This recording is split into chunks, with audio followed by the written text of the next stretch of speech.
And we will be interested to hear from you how your country sees the conflict going forward and what updates there are on the release of hostages.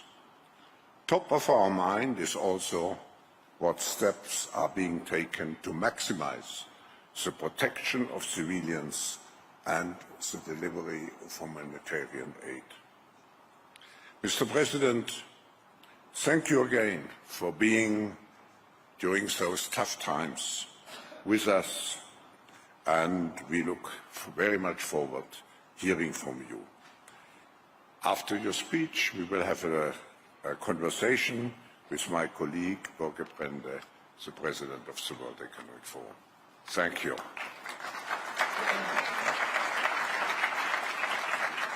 Thank you very much, Professor Schwab. Klaus, very welcome, Mr. President. You've been in Davos before, but that was before the atrocities of 7th of October, the terror attack that really hit Israel very, very badly. So maybe let's start, Mr. President, with you sharing how is the zeitgeist, how is the feelings now among Israelis? Let's start there. Our world was shattered on 7th of October. I can say that we were celebrating a Jewish holiday, the Feast of the Bible, the Torah, and we were awakened into a huge shock, which we didn't comprehend fully, and we haven't comprehended yet as a nation. It was 6:30 in the morning, sirens all of a sudden blew up in the silence of the morning of a holiday where people are on vacation. Little did we imagine that we will see such terrible horrors, that we will see something that humanity hasn't seen for generations, that we will see something that has hit the Jewish people and the state of Israel in the highest numbers of Jews being killed since the Holocaust. And these are the facts, meaning we have seen atrocities, barbarism, sadism, rape, chopping of heads, burning of families. In one of the houses that was burned, there are barbed wires around a whole block of ash. This is a 5-people family. And most of all the hostages. This is Kfir Bibas. Kfir today is celebrating 1 year to his birth. Exactly a year ago, he was born to his parents, Shiri, his mother, and his father, Yarden, and his brother, Ariel. And Kfir, his whereabouts are unknown. We know he was kidnapped by Hamas. We know that these barbaric terrorists have taken him and his mother and his brother and his father, who's in a different place. We know that they are going through hell, and we don't know their whereabouts. And the enemy, who supposedly advocates that he has a cause in life, is basically advocating jihadism, celebrating and glorifying terror, celebrating and glorifying the abduction of Kfir Bibas. And from here, this incredible world stage, I call upon the entire universe to work endlessly to free Kfir and all the hostages that are there, about 136 by now. No, thank you very much, Mr. President. Thank you for sharing this. Also, as Professor Schwab said in his introduction to you, and I've known you also as a man of peace. You always been someone that has said that we need peace in the Middle East, and the war is still ongoing in Gaza. How do you see an end of this war? And also that's probably related to the situation for the hostages. There are 100 hostages probably left. No, yeah, we have 136 hostages who are there, including 4 from the 2014 war, including Muslims, including women, foreign nationals, young girls, older women, Holocaust survivors, or connected to the Holocaust. So you have from 1-year-old to 85-year-old. People of peace, many of them were advocates of peace. Oded Lifshitz was a major advocate of peace. He would work in Gaza.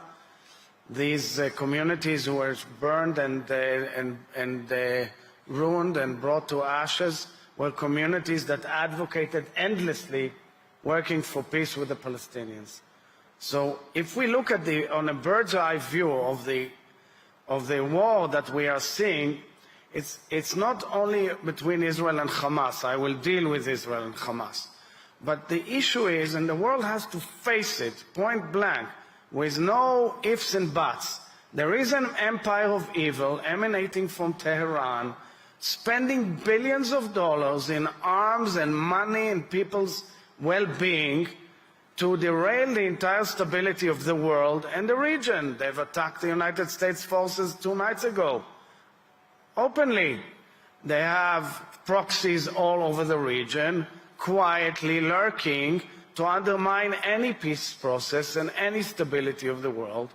And that is exactly what we are seeing, and they have to be faced by a very strong coalition. Hamas is one major element of this jihadist ISIS-type culture who has decided to launch a war against the well-being of the only nation-state of the Jewish people, butchering and murdering Jews and Muslims alike in the most barbaric way, and we have to uproot them and enable a better future for the Palestinians who are our neighbors. We don't shy away from the fact that the Palestinians are our neighbors. But if you ask an average Israeli now about his mental or her mental state, nobody in his right mind is willing now to think about what will be the solution of the peace agreements, because everybody wants to know, can we be promised real safety in the future?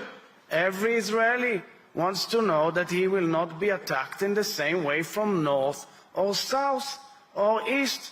You have Hezbollah in the north, armed up to its neck by Iran, financed by Iran, and simply firing ongoing and killing civilians and killing soldiers and going to war with Israel.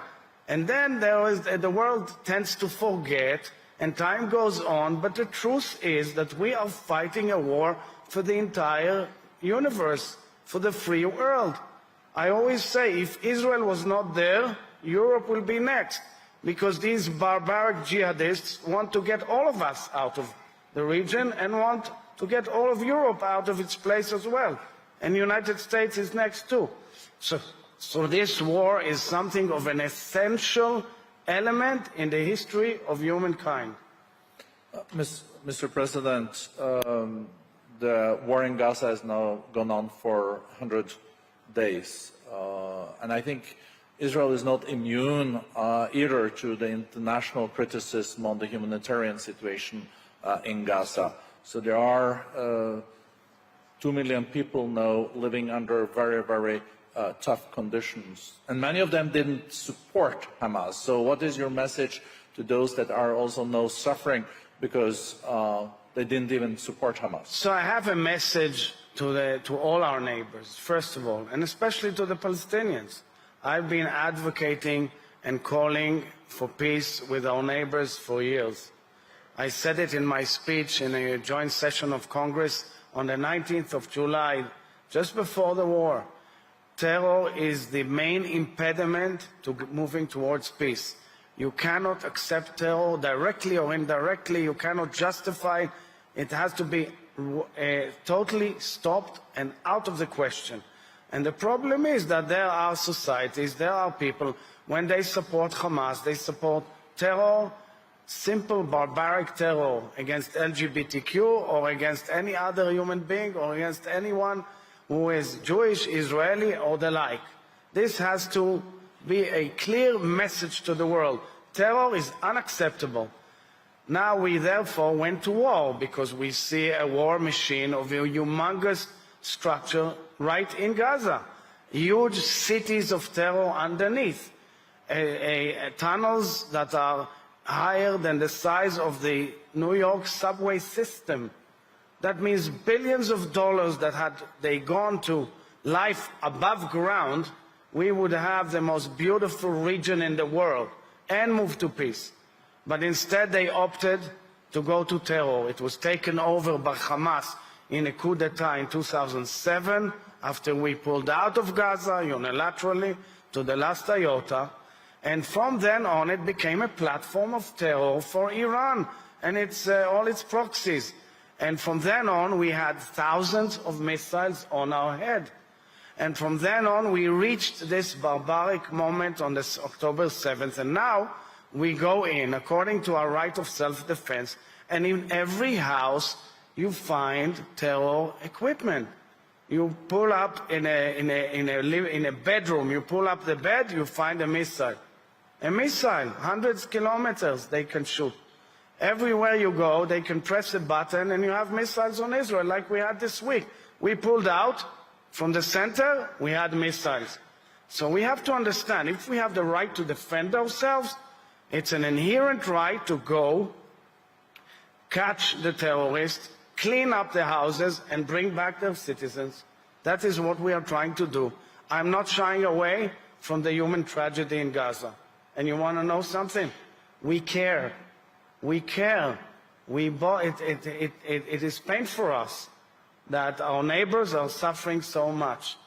But how else can we defend ourselves if our enemies decided to entrench themselves in an infrastructure of terror of unbelievable size and scope?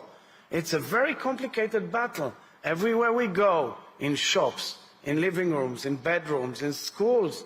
In schools, you see, we had even ISIS flags in schools and symbols. I presented to the world Hitler's book, Mein Kampf, in living rooms.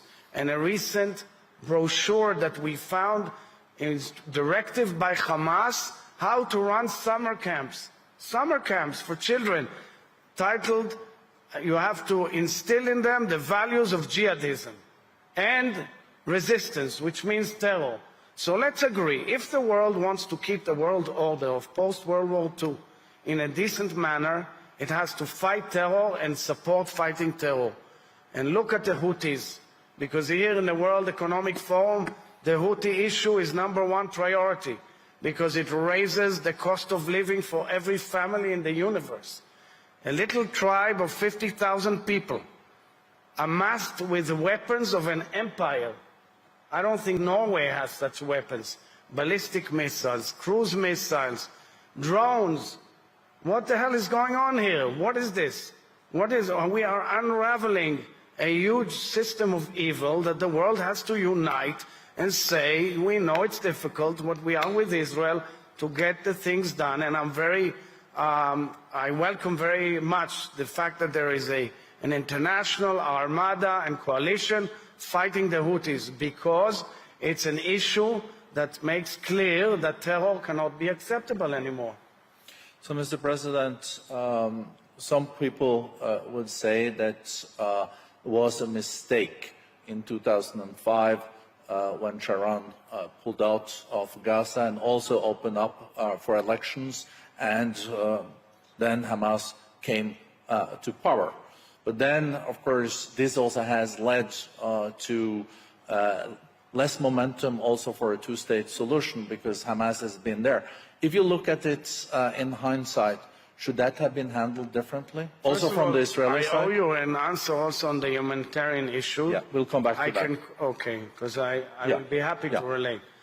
I would say that when we look, and my vision is towards the future, we've tried many alternatives in our dealings with the Palestinians. We tried agreements and we tried unilateral steps. We tried a lot. I think now is the time that the demands also must be presented to the Palestinians to show that they really mean a vision of peace. That requires revamping and reforms in the Palestinian Authority. And we cannot go back to the same good old ritual of fighting Hamas and, God forbid, returning to another round of battle. We have to offer a future both to Israelis and Palestinians, and offer a future that we can live together that Gaza can be well managed and looks forward to the world, like our agreements in the regional agreements, like the Abraham Accord, have projected real prosperity and a real bright future. So, Mr. President, what would you say to those that say that Israel let Hamas then win those elections and accepted it? I understand a lot of the criticism about that, clearly. And on the other hand, because it's becoming now a major political debate issue, I would not want to allude into that. I would just say that it is clear that we have to support those who extend a hand for peace and are willing to go with us to a brighter future. We cannot accept a vision. We cannot, however, let's take the Palestinian Authority for that matter, okay? Because Hamas is out of the question. We have to make sure that they do not glorify terror, that they do not teach their children to hate and hate Jews and Israelis. It cannot be that way, and therefore they must be faced with that as well. But otherwise, of course, we have to go and negotiate with those who have always been potential partners for that.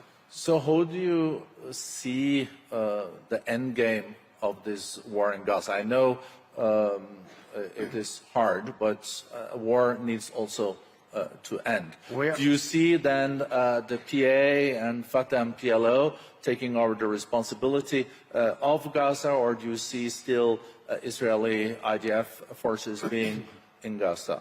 Or is it too early to discuss? First of all, you have war right now. Israel has pulled a substantial part of its forces in the northern region, and our focus is focused mostly on the southern, where we assume that some of Hamas leadership is there.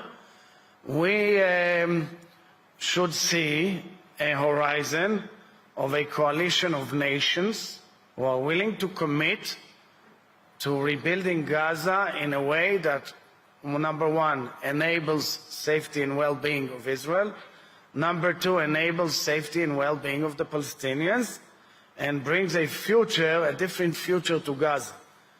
You need strong Western forces, you need strong regional forces, and I'm sure there will also be a dialogue with Palestinians from Gaza and Palestinians and the Palestinian Authority.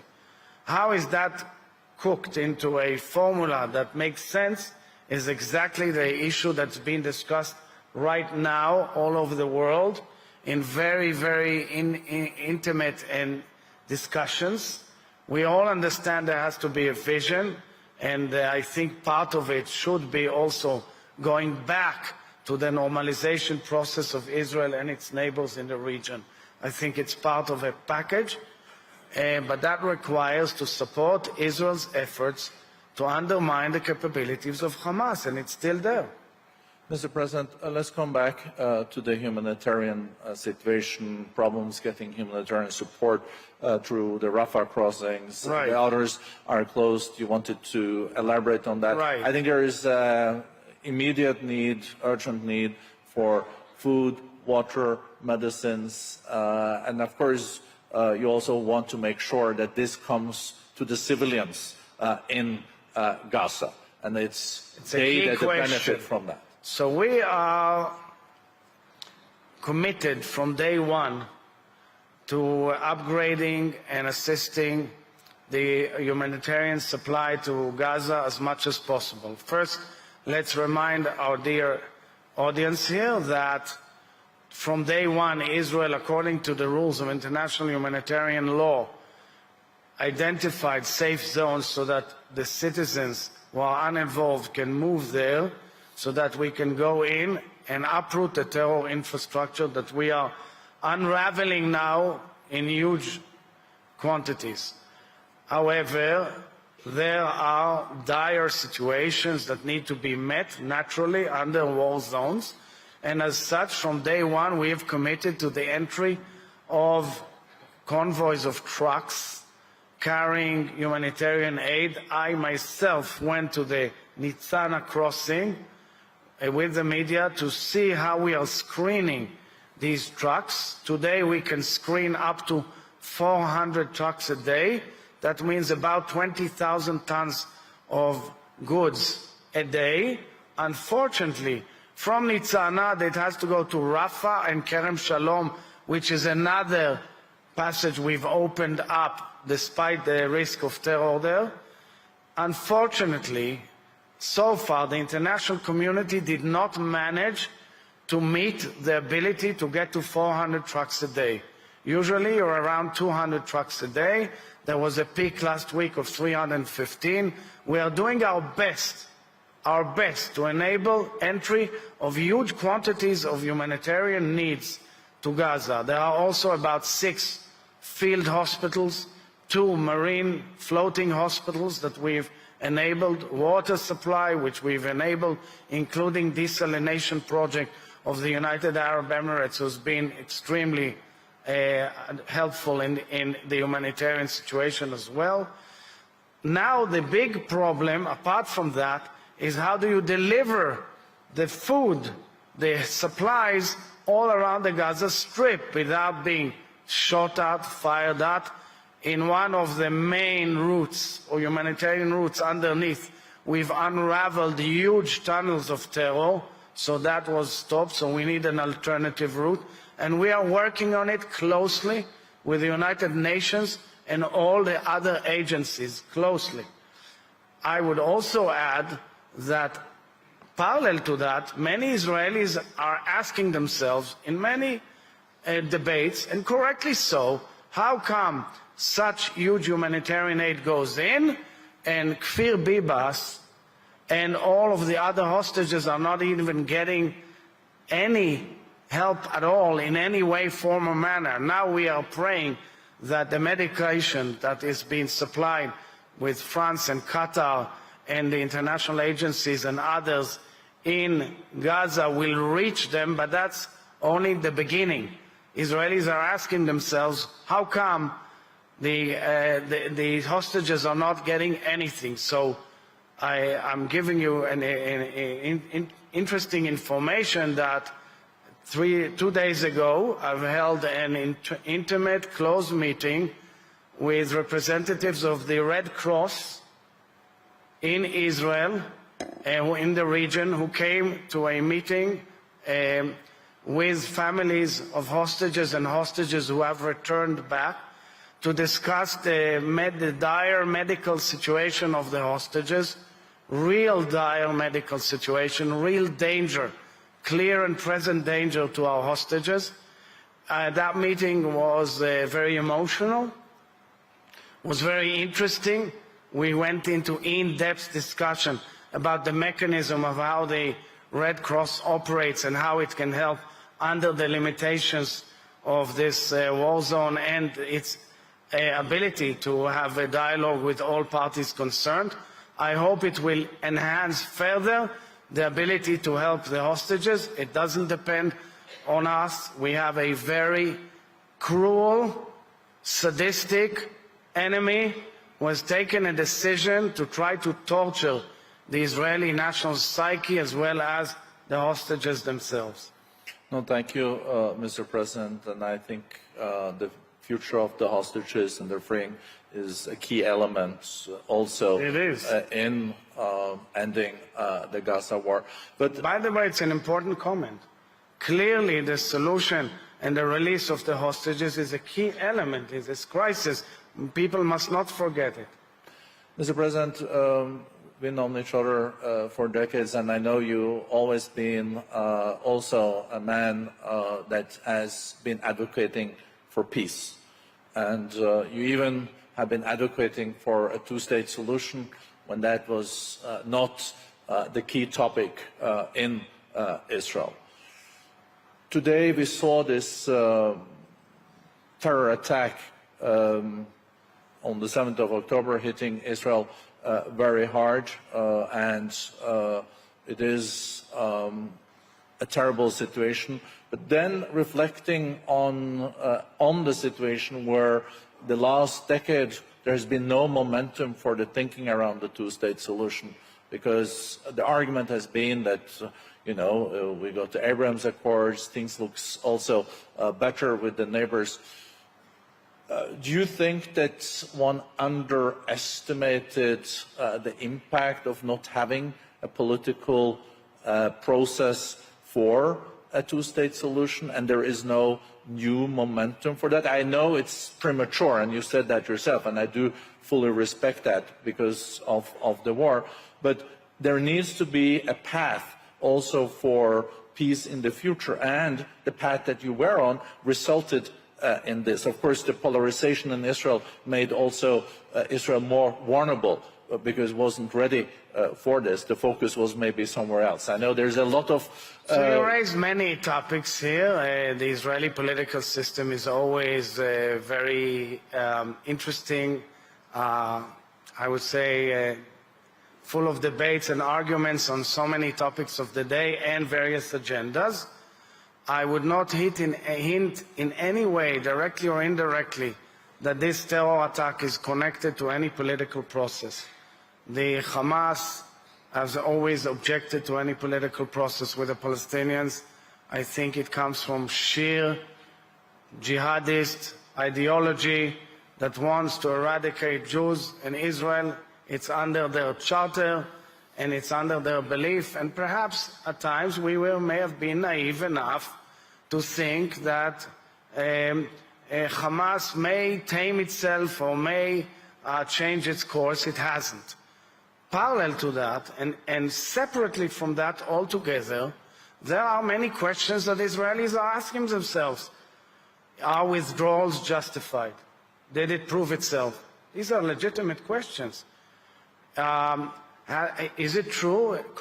Is it really true that the paradigm is necessarily only withdrawal or pull-out or things like that? When you pull out, you get terror. That's what they saw. We pulled out of Gaza, we got terror. It's a paradigm that's clear. We got 10,000 missiles on our head from the moment we pulled out. There was terror before, but we have to admit there's terror afterwards. So these are questions that are legitimate to us. Nonetheless, looking for the big picture in the future, of course, it's a must that we must work as hard as possible to find new ways and means to have a dialogue with our neighbors, the Palestinians, and offer a future. But for that, the basic question of every Israeli will be, especially after October 7th, what guarantees our well-being and safety? Yeah. This is a big thing. This is an emotional stage we're in. And I think that when nations come forward and say, two-state solution, they have to first deal with a preliminary question, which is a core question for human beings. Are we offered real safety? What will be the safety? What's the outcome of any process? And can we guarantee safety for ourselves and our people? But Mr. And I must tell you, in the last 2 years before the October 7th, there was a huge wave of terror that the world ignored. And Michal and me, we went going to bereaving families who have suffered horrible terror attacks, and nobody gave a damn in the world. So we have to understand, that's why I'm saying, guys, terror is off. The world has to fight terror with no mercy in order to hope, to bring real hope for the future. Well, thank you, Mr. President. Some would also argue then that it was the situation with the lack of process that led also to this. At least it is a fact that it took place. So it needs to be a different situation moving forward. You're saying Hamas cannot be a part of it. But there were also warnings from Ramallah and the PA to let Hamas then be conducting the leadership in Gaza, of course. But let me then go to the Arab... There's a question why the PA never wanted to make an effort to get back to Gaza, but we can argue about it for a long time. But, of course, Israel cannot be in a situation, you're saying, where there can be, again, missiles and terror being coming from Gaza, and also, of course, not from the West Bank. But looking then at how can security be guaranteed in the future, because it wasn't guaranteed in what we had. it wasn't perfect either. And now you have to look into the future. And the Arab Peace Plan was saying, when it was launched, that all the Arab countries would then recognize Israel, and they would also contribute to a situation where they can guarantee that there were no terror and the security of Israel. Is that something that the regional context and also supported by the US and the EU that you will contemplate after this? Is that the way to move forward? So the regional context is an axis for development and progress.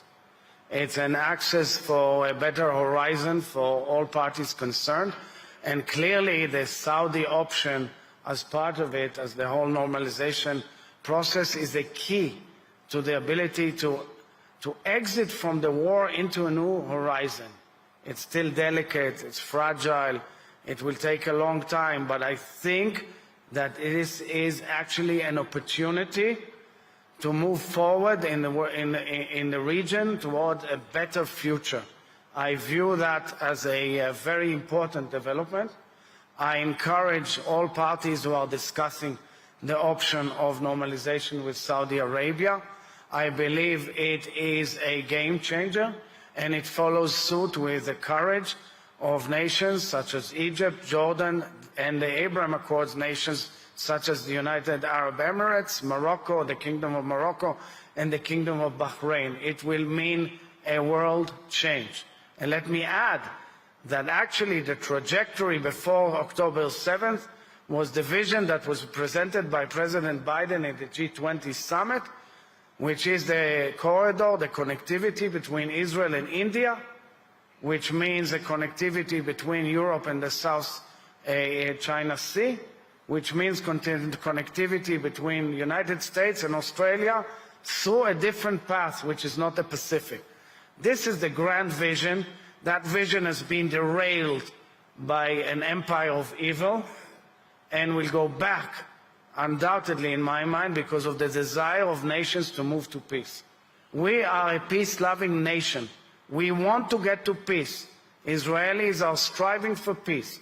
We care for our neighbors, but we are not willing to be attacked, and we want to preserve the well-being and safety of our nation. Mr. President, this shows also perspective for peace and reconciliation in the future, and I think you always been a leader that has been arguing for this.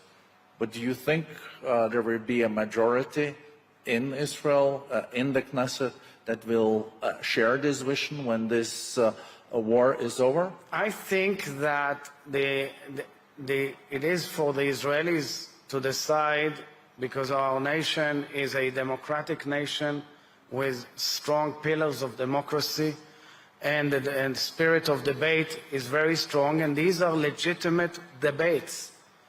24/7 we are immersed in this tragedy and in the debate as to how to exit from it. What should be the solution? We understand that the particles of the solution are complicated. You are dealing with many political clocks and considerations of nations.